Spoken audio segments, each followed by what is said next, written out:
Welcome to another episode of the CPG Guys podcast. Our hosts, Sri Raj Gopalan, Peter V.S. Bond, and Brian Gildenberg explore how brands and retailers engage consumers in an increasingly digitally driven world. And now, here are the CPG Guys. Hello, folks, and welcome to this episode of the CPG Guys podcast, where we explore the omnichannel digital journey of brands, retailers, and of course, our esteemed guests. It's a new year on the CPG Guys, and welcome to January 2024. Happy New Year to all once again, and hope everyone had a well-rested holiday season, and now we're back at it mid-month January. Peter and I are just back from CES, and by now you should have heard a recap of CES on our podcast. I'm your co-host, Sri, and of course, please listen to my daughter's music at www.riaraj.com. That's R-H-E-A-R-A-J. And follow the exciting adventures of my younger daughter at the new band Cat's Eye as one of the members from Hybe and Geffen Records on YouTube or Instagram, and of course, TikTok. My co-founder, Peter, is actually off to NRF and probably on the train on his way to New York City at this point, a loyalty and insights aficionado. Peter, we miss you on the show today, and Brian wasn't available. Before we get to our guest, we want to ask you to help spread the word about this community we've created in the CPG Guys. Beyond sharing our podcast with your friends, if you're using Apple Podcasts or Spotify as your preferred listening platform, please do leave us a rating, as it helps feed the algorithm that makes us more findable by CPG and retail people just like you, looking for entertainment and education. We're happy that the CPG Guys is part of an impressive collective of highly rated podcasts, including the CPG Guys Fast Forward, hosted by our very own Brian Gildenberg, CPG Scoop with Risa and Jennifer, and the FMCG Guys with Daniel, Efrain, and Christine. And finally, we're incredibly proud of our allyship with Next Stop, whose mission is to advance the cause of women in business and to promote gender equality in the workplace. Next Up has terrific educational and networking resources available to its members, and I, Sri, of course, serve as a board member of Next Up.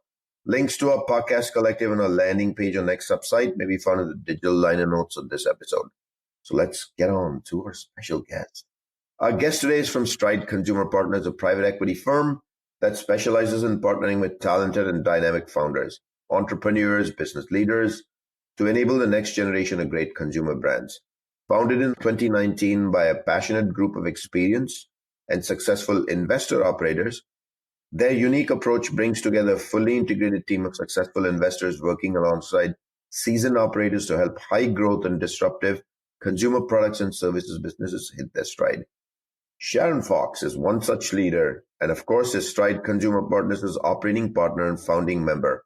Her teams focus on food and bev, beauty and personal care, active lifestyle, multi-unit consumer services direct to consumer, while providing growth equity with flexibility ranging from $10 to $150 million of equity in minority or majority transactions. Of course, we all know in the last 2 years, it feels like the entire private equity world of funding is dried up. That's what we're going to hit up today. Sharon has experience as CMO of Freshly. Wait a minute, Melissa and Doug. I actually remember that brand from 20 years ago when we had children living up in Connecticut. SVP of e-commerce at none other than Ralph Lauren. And of course, she spent time at Amazon via Quidsi. Prior, from the branding world, aka my world, she was also at Unilever and Mondelez. Sharon, this is insane. You've touched some of the most elite brands in the world, retail and CPG. Welcome to the CPG Guys. How are you? I'm great, Sri. Thanks for having me on the show today. I've so enjoyed listening to the podcast over the years, and I love how deep and the breadth of the different topics you go through with your guests. And so I feel honored to be here today. Thanks for having me. Thank you for working with me on some scheduling snafus and actually doing this on a Sunday. So we deeply appreciate it. So great to have you join us today, because I believe you will share new and exciting happenings for us in the private equity world of CPG brands. We hear the investments have dried up and you're here to bust the myth, or maybe not. But before we get to the questions we've prepared for our conversation, would you please share with the audience a brief overview of what Stride Consumer Partners is? Sure. Stride Consumer Partners is an equity growth private equity company that partners with founders and executive teams who have created passion brands. We are deeply focused in the sectors that we operate in. And so we only invest and partner with brands in food and beverage, beauty and personal care, active style and outdoor, and then across some omni-channel go-to-market strategies, but also multi-unit and direct-to-consumer brands. Couldn't have found a better guest for our conversation today on private equity and upcoming brands. So we'll, of course, include links to your LinkedIn profile, the LinkedIn page, and your corporate website in the digital liner notes of this podcast episode so that the 90+% of people listening to this episode on their mobile device can easily learn more as they listen. So let me kick it off with the first question. Can you share some insights into the current trends shaping the consumer goods industry that y'all are observing as a private equity firm investing in CPG brands? Yeah, I mean, it's been very interesting for me to watch over the years since I started my sort of career in brand at Kraft Foods way back when. Today, there is significantly lower barriers to entry for brands. And so the number of brands playing in specific categories or subcategories has increased exponentially. And as a result of that, the pace that consumers are exposed to new brands and services has literally exploded. And so has their willingness to try them. Like if I think back to my parents' generation, the same peanut butter brand that mom bought when I was 5 is the same one you find in her pantry today, but really different when we think about today's generation. And they've grown up with all of these different brands exploding into the market and discovering them across multiple different digital platforms and in store. But what we've found is that if they try a new product and it doesn't really deliver on their expectations, they're going to be one and done. And so it's critical that product quality continue to rule the day. So you see a lot of brands come into the market and leave faster than they used to, as there isn't nearly as much upfront product testing in terms of if a product quality is going to meet the needs of the end consumer. Another interesting trend that I've been watching is how product benefits cross sector. So this is the interesting thing about being at Stride is we look at personal care and beauty, and we look at food and beverage and active style and outdoor. And you kind of seen like the idea of like real fresh ingredients in human food, in pet food today. And then you see clean label ingredients in food, and then in skincare, and now in makeup, and crossing into many other categories that consumers use. And you've seen like supplements and vitamins and minerals, that passing into food products and now into skincare and other products. And so it's really interesting as we see those dynamics of these sort of macro, especially wellness trends that are passing through different sectors and through geography by geography. And we're touched just there on wellness trends. I think it's really interesting how those continue to impact and drive new brand launches and also innovation. And the way we think about it at Stride is it's really causing waves that can disrupt categories. For example, if you look at what's happening in the snack aisle, the evolution over the last 10 to 20 years is just incredible in terms of how the waves of what consumers are seeking have changed so much over time. And then lastly, even within all of this evolution, we really find through a lot of the consumer insights research that we do that these must-have sort of key purchase intent drivers change slowly, if at all. And many of the core, like most important, tend to stay the same. So obviously in food and beverage, if you don't taste great, consumers are really not going to be loyal to your product over time.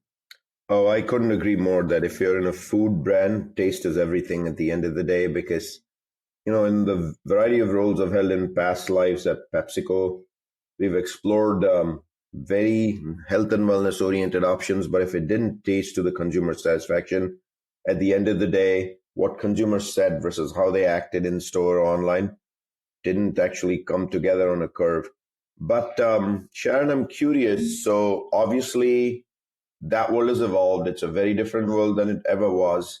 Brands obviously are coming out with all kinds of new efficacies. So thanks for sharing what those possibly could be. Now let's jump to the Stride world, aka your company world. In your company though, how are you actually now gearing towards preparing for all those changes? Are you all drawing a line in the sand and saying, hey, let's not even talk to a brand whom you might be interested in investing in until you taste the product and you all feel good, or you run a qualitative study that really gets back the answer for you? Like, what strategies has Stride employed to navigate challenges in this landscape? Yeah, so I'm going to start with one thing, and it's really having customer obsession. And if you have customer obsession, it really drives strong results and to ensure that the people who use your product have an amazing experience with your brand. And I saw this really early on in my career while doing ethnographies. And then if you think about from a digital customer experience, it was just further immersed in this idea while at Amazon, who is extraordinarily customer obsessed. And I learned so much from them when I was there, from their obsession on day one with really thinking if we always start with the consumer and really meet and exceed their needs, then we'll succeed. And so that's one area. So we think about finding a deeply sort of underserved and sizable audience that is really dissatisfied and solving a pain point that they have and solving it better than anyone else consistently. And you will have a really high probability of succeeding with your brand and your product or your service. And to do that, you have to truly understand and walk in the shoes of your growth customer and do it frequently enough and exceed their expectations at every touch point with your brand. So we strongly also believe that brand development and brand building at its core has really not changed, but how you distribute products and how you market them, what brands call go-to-market strategies have dramatically evolved behind disruptive mass adoption of new technologies, both hardware and software. And so for that reason, the type of marketing I did at the beginning of my career when I graduated from business school to what we did 5 years, 10 years ago has really evolved so dramatically behind sort of this need for continuous learning. And so these evolving sort of go-to-market capabilities really requires people and leaders who are sitting atop strategic plans and the way they're thinking about their execution to re-educate and network with subject matter expertise and just have the assumption that tools will launch and that existing tools will change and that you always have to be really curious about understanding and having your hands in the mix about what's changing with the current tools you use and what evolving tools are going to come to market. That's really different than marketing from years ago. And it requires your sort of leadership team to be really agile and leverage much more of a test and learn strategy approach, right? If you think about many years ago, we had these huge upfront media buys and you sort of locked in 90% of your marketing spend 16 months before you spent it. And today a brand needs to be able to have a lot more agility in terms of thinking about the different tools they want to use when they go to market. In digital products development, a lot of digital products creators talk about minimum viable products. And I sort of stolen that to talk about minimum viable environments, which is you sort of have to be comfortable with starting with something that's not perfect because it's likely going to evolve and change as you learn what is the most efficient and effective way to market to your growth audience in a specific marketing channel or in a specific go-to-market strategy.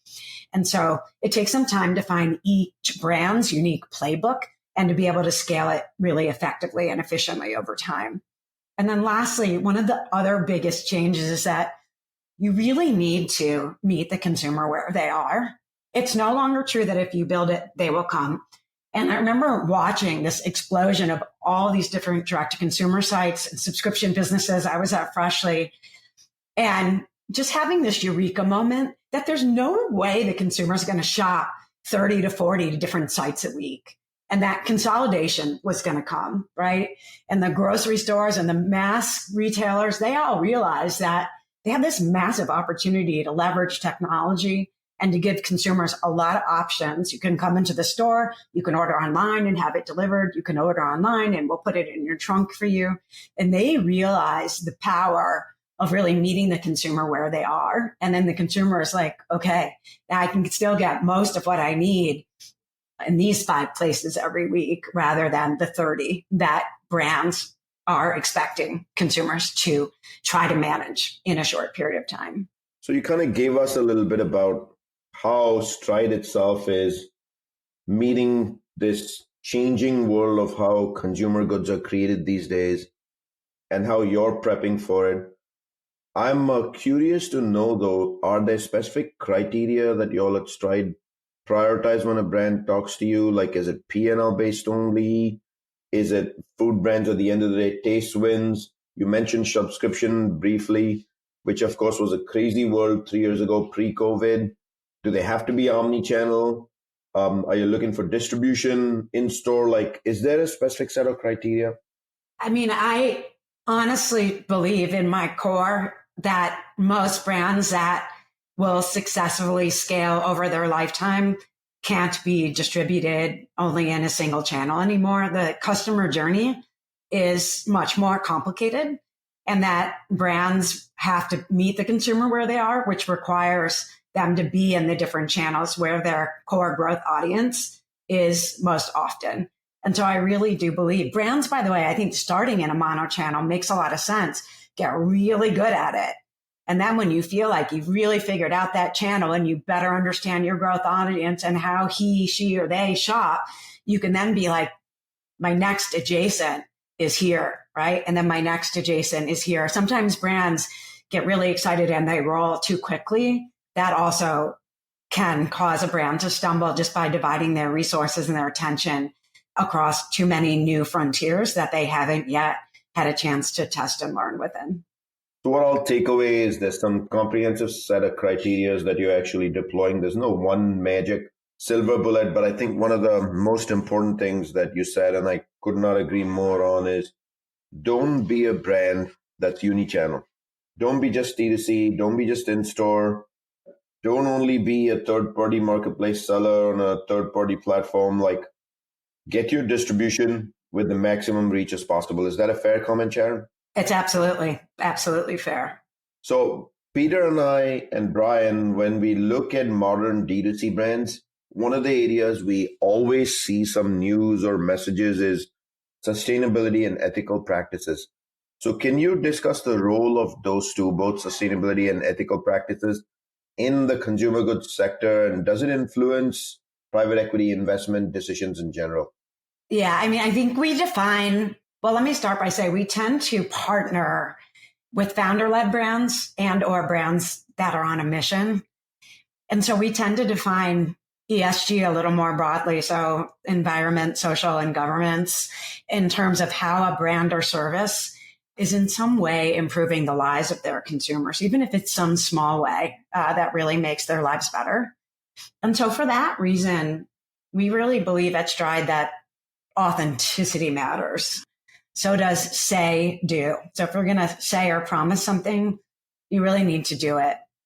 What we notice, though, even within this environment of very mission-driven founders and teams, that with key purchase criteria, we tend to see that those with the highest importance need state still has to be delivered, meaning an ESG promise alone is not enough.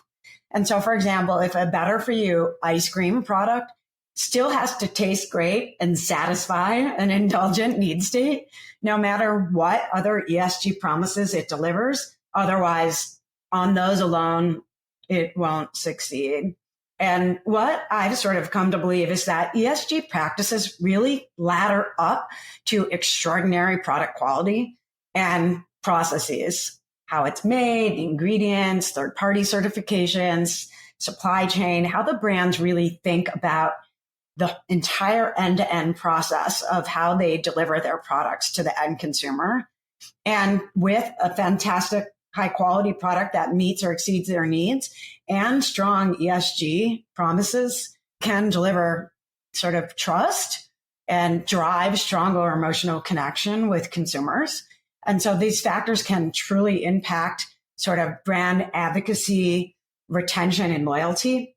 And with that, with your internal team, it also really makes that team really passionate that they're working towards a vision and a mission that they believe in. And it's very inspirational to both the internal organization and the brand's community. And it's really all of these qualities together that can help birth a passion brand.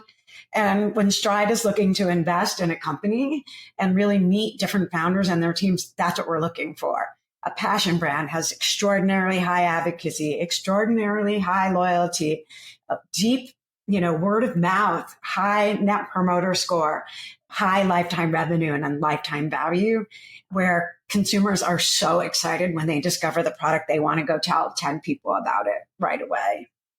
You kind of just gave us a little bit of the playbook on if an entrepreneur wants to pitch their consumer goods startup to you, what they should do right there. So let me remind our audience that I'm speaking with Sharon Fox, a lifetime brand equity developer, operating partner and founding member at Stride Consumer Partners. Now I'm going to go where we ask every guest here how technology has made a difference. Last few years, especially with the cookie deprecation thing going on, it's pretty obvious that technology plays a huge role in our lives. Now there's AI. AI touches virtually.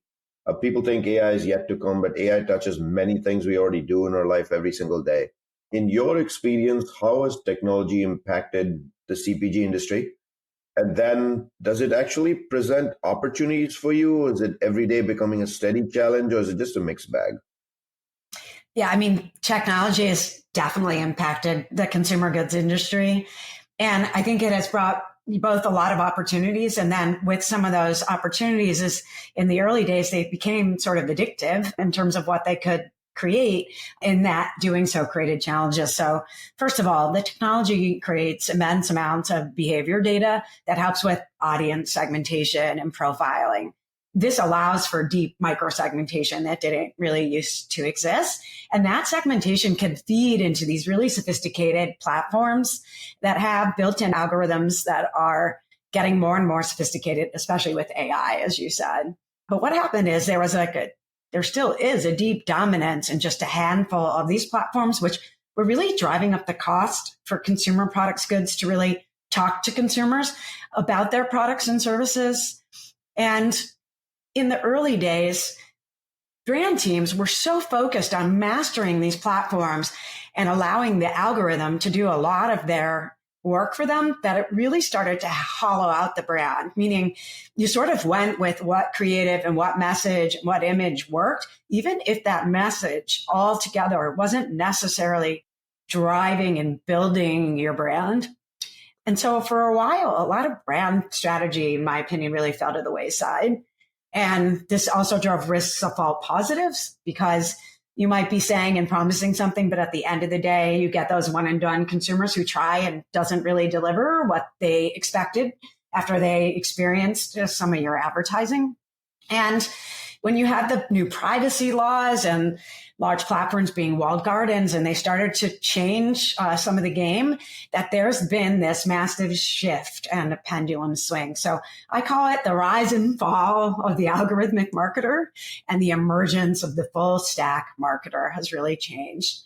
And even with those changes of really driving back into the basics of brand strategy and brand architecture, I still find that there's this old obsession with the wrong metrics. So a lot of times you see a brand that's spending top of funnel marketing and looking at conversion as their key metric of if that marketing working or not, where a key metric might be brand awareness, or it might be consideration, or it might be the amount of search volume that brand is now generating as it drives more and more people aware of their brand. So that is definitely a challenge. It's really making sure that you're measuring the right metrics based on the goal that you have as you're driving your CPG brand against your strategic plan and your go-to-market plan. And then assuming that there's sort of this same playbook, that the same playbook is one size fits all is just not true anymore. So really that meeting the consumer where they are also means you can't just rely on scale platforms. You have to rely on some native platforms of where your specific growth audience is. So like when we worked with Sim Dishing, a lot of their prospective customers were on fishing apps, right? These were really different environments than just in some of the larger scale platforms, just as an example. And then lastly, there's this big changing power dynamic, which I think is both an opportunity and a challenge for brands, but gives consumers a lot more power in the equation. So going forward, you really have to combine the power of online data with physical store experience. And that's going to really game change go-to-market plans as a true understanding of more robust customer experience becomes widely understood and more specific to sector. I was at the NRF Retail Media Day yesterday, where there was some great presenters talking about the now next future of what's happening in-store, physical and offline, and how customer journeys, you're going to be able to put them all together in a much more robust way. And in fact, like retail media network spending expected to be close to $130 billion in 2024. And the landscape is just continuing to evolve with some of the early pioneers succeeding and new sectors coming onto the market. So I think some of those opportunities and challenges are what currently exist in the marketplace today are the ones that sort of I've been focusing on lately. So here on the CPG Guys, we try to take those challenges and actually convert them into opportunities. And we ask you to do a CPG Guys fast forward here, which is as technology evolves, you give a lot of these examples of how they can be a challenge or an opportunity. We're going to go into prediction mode for a quick second over here. And so how do you see this future CPG evolving, especially with the private equity lens you wear in investing in startups, new brands in the CPG industry? How do you see this evolving with emerging technologies and changing consumer preferences? Are we going to see better packaging, more value for the consumer, better taste, more health and wellness, or is it something completely radically different that has to do with the frictionless user experience of when I want it now, and that's what I want, sitting on my couch watching a football game and I click and it shows up in 8 minutes? What's your prediction? Is it all of the above? It's a lot of what you just said, Sri. I mean, I think that, there's this big fragmentation of consumer preferences, and we've talked about that, like the one size fits all, where the market used to be 2 to 3 players doesn't exist anymore. And consumers today also really embrace and celebrate individuality. And so, with the technologies we've talked about, with this greater fragmentation allows for more niche audiences. And as consumers care more and more about wellness, their expectation as the number of segments has exponentially grown is that they're going to really seek products that really cater to their specific needs, and their expectation is going up that they're going to really exceed their expectations and be highly satisfied with those experiences. So I believe that technology will help unlock this specific individualized nutrition plans or whatever it is that someone is seeking. And it will also start to generate shopping lists more automatically. If you like this, you'll probably like this. Or if these other types of healthy recipes, like here's all the ingredients you need so you can cook this at home. And the market, like we just discussed, is not just online or in store, but the channels are really becoming seamless and the shoppers are really utilizing both. The resurgence of first-party data is incredibly important. And those that have it are going to leverage it and allow brands to make smarter, more effective and efficient decisions. And like for that reason, getting on this e-shopping list and this reorder or shop from my previous order functionality is just going to grow in importance, especially as list management is going to start crossing from online and in-store and can be integrated, as some retailers are already doing with their loyalty and shopper marketing programs. And then lastly, I think we have to talk about AI. I'm definitely not an expert in the space. This is one area where it's our favorite word on the CPG Guys for the last 6 months. Yeah, I mean, we got to talk about it. I'm not an expert, but trying to get smarter on it. But I really think how consumers access information is about to change, much more voice activated, with the expectation it's going to get more and more personalized. And then on the flip side, how consumer goods companies market and create content and user experiences are really going to change. There's so many unbelievably robust AI tools that are already available across some leading SaaS technology that many of our partner brands use. And just the amount of information every month with more and more capability coming out, it's going to be a big learning opportunity and challenge for many brands. No debate over there. So all this learning you've had in your career working on some of the largest brands and retailers in the world, and now investing at Stride and seeing multiple brands come your way, I'm sure you made some successful investments and some you're probably scratching your head about. But can I ask you to share a success story of a brand that actually has been a positive one for both you and the brand? Yeah. And so we can't talk about our investment results, but I'm happy to share a brand where our partnership, we saw this brand just deeply succeed, and 2 co-founders really delivered on their mission. So I'll tell the story of Yasso, which was such a fun brand to work with and to partner with the 2 co-founders, Drew Harrington and Amanda Klein. But it's such a fun story. And how they started, for those that don't know, Yasso is a frozen novelty that is the primary sort of point of difference is that it's made with Greek yogurt. And in the early days, Yasso was really growing based on this amazing trajectory with their distribution growth. And then a very new, innovative, disruptive, better for you ice cream brand hit the market and disrupted distribution growth, not just for Yasso, but so many brands in the ice cream aisle as it was just exploding and requiring a lot of shelf space and being given a lot of shelf space by retailers. But what was really interesting is that Amanda and Drew and their team really knew that their repeat rates and their loyalty, like the percent of consumers who once they tried repeated, was off the charts.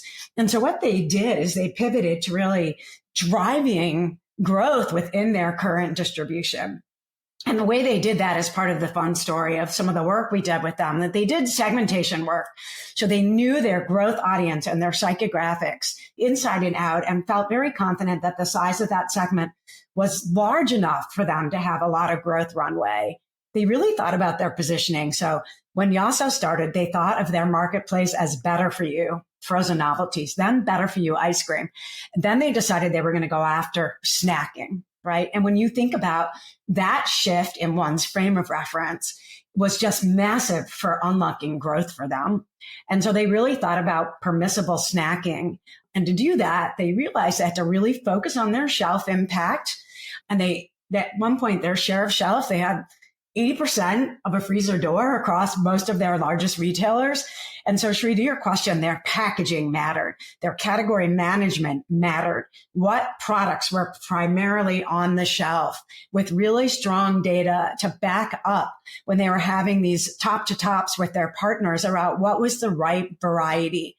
They really also focused on merchandising and what I'll call OSA, on shelf availability, having the right products in stock in the right places. So they really had to work hard on their supply chain capabilities. And then lastly, innovation. We often tell a lot of our partners, you have to go slow to go fast. And that first innovating most closely in your adjacent categories as a brand and within flavor and package formats can really help to get that share of shelf to where your share of market and the disruption that you can have in the category starts to really take off. And for them, once they reframed to snacking and they came up with like an ice cream sandwich and these poppables, and they really started delivering on the format and the user need cases and occasions that just saw the brand just explode, and very efficiently as well. So it was a amazing job by that team. And it was so much fun to partner with them and watch them go through the different life cycle of their growth objectives. But what was just such a pleasure was really watching them have conviction in their strategy and their brand positioning, and really have conviction in their mission of what they were trying to deliver to the end user. And it's just such a fun brand story to tell. You're making me want samples now. All these people have. I can't keep it in my freezer drawer. That said, I remember the story of Halo Top ice cream and how it came and dominated the market. We had Doug Bouton on the show maybe a year and a half ago, and they were just about to sell it. And of course, it was a highly successful exit. Doug then went on to do some other thing, and he was on the Shark Tank recently pitching something else. So maybe if you come here on the CPG Guys, maybe the brand can come here and tell its story as it continues to grow, what's going on. And Peter, Shri, and Brian would love to taste the sample. So feel free to send it to the CPG Guys. Just kidding, guys. So I'm going to wrap it up here with maybe what I think is a very important question and the most important question on the show, and that is brand marketing. So you can create a great brand. You can have great taste. You can start and get distribution and scale it pretty quickly. But if you don't know how to talk to a consumer, and that too in today's modern ways, which obviously linear TV is a thing of the past, linear advertising is a thing of the past. Some days it even feels like digital conversations are a way of the past, and social is everything. So what is your recommendation to brands in general for today's modern marketing playbook? And if you want to be successful, what do you need to do? Yeah. So one of my things that I sort of get on my soapbox about is this notion that there's sort of performance marketing and other marketing. All marketing has to perform. And, I understand how it evolved that way, but my best advice for brands is that all marketing has to work together, and there needs to be a red thread from your brand strategy that pulls down into all of your marketing. And that means when you're thinking about brand marketing and product marketing and performance marketing, that you need to connect the dots between all of those campaigns and all of the assets. So you're fully sort of thinking about full funnel marketing. So if you're running a brand awareness campaign and you're showing your hero products in that campaign, you should also be running product level marketing on those hero products that pulls down and furthers the brand storytelling and the narrative around those products. And that product marketing today is very different than what it was yesterday. There might be influencers that can tell your product story really authentically and better than you can. There might be sampling. Is your product something that's so different and new to market, but once people try it, you have them. Then you have to think about what along that path to purchase really is going to work for your brand. And then with performance marketing is no longer only digitally based. It is any type of marketing where you're optimizing to a measurable metric. So for example, like I look at coupons as performance marketing. What's your redemption? What are they driving? Right? If you have a video that you put out there, how many people have viewed it? But there's with out of home today, and a lot of channels are evolving. So allowing marketers to have the ability to have many more metrics that they're looking at. But overall, I think that the brand marketing funnel is purposely fluid. And you have to think, what is my customer journey going to look through end to end my marketing, and make sure that you're showing up where you need to drive awareness, consideration, purchase intent, repeat purchase, loyalty, and advocacy through that full customer journey, as that's where I see brands hit a flywheel that really starts to spin, and they start to accelerate and grow both more effectively, but in a key way, very efficiently.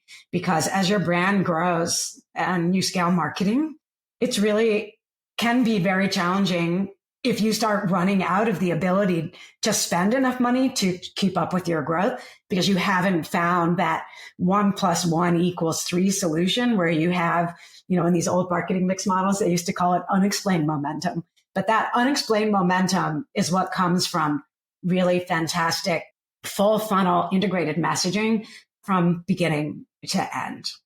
Couldn't agree more. There's no excuse, literally, to not be in the business of full funnel marketing today, especially when retail media exists, and you can go all the way from impressions and acquisition up top, all the way to conversion at the bottom, including basket abandonment data, if you seek it. The key word is if you seek it. But Sharon, we have a problem because most marketers are trained on Philip Kotler all the way back from Marketing 5104 and MBA school, from still using the books from 25 years ago on the 4 Ps. The 4 Ps have radically changed. There's an S called social in the mix.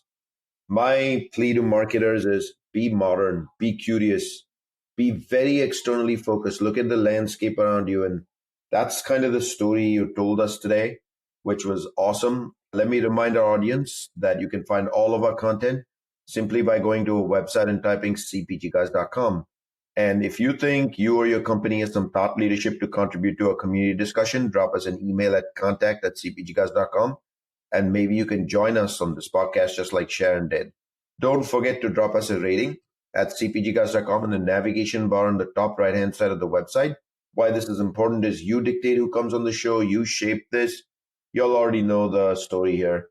So I can't thank our 27,500 LinkedIn followers for the dedication with which you listen to the show, the DMs, the messages, meeting us in person at trade conferences. Without you, there is no show. We know that's a big number on LinkedIn. Peter, me, and Brian cannot be more grateful.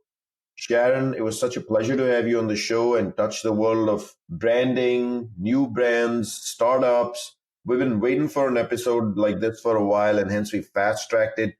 Normally people wait 3 months to get on the show, but we really wanted to get this one out in January, given where the private equity climate is these days. I can't thank you enough for joining me on a Sunday.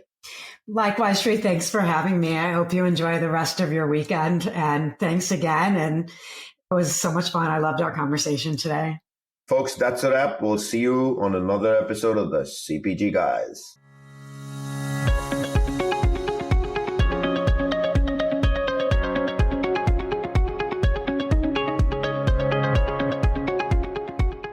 The content in this podcast episode is provided for general informational purposes only. By listening to our episode, you understand that no information contained in this episode should be construed as advice from CPG Guys LLC or the individual author, hosts, or guests, nor is it intended to be a substitute for research on any subject matter. Reference to any specific product or entity does not constitute an endorsement or recommendation by CPG Guys LLC. The views expressed by guests are their own, and their appearance on the program does not imply an endorsement of them or any entity they represent. The views expressed by CPG Guys LLC do not represent the views of their employers or the entity they represent. CPG Guys LLC expressly disclaims any and all liability or responsibility for any direct, indirect, incidental, special, consequential, or other damages arising out of any individual's use of, reference to, or inability to use this podcast or the information we present in this podcast.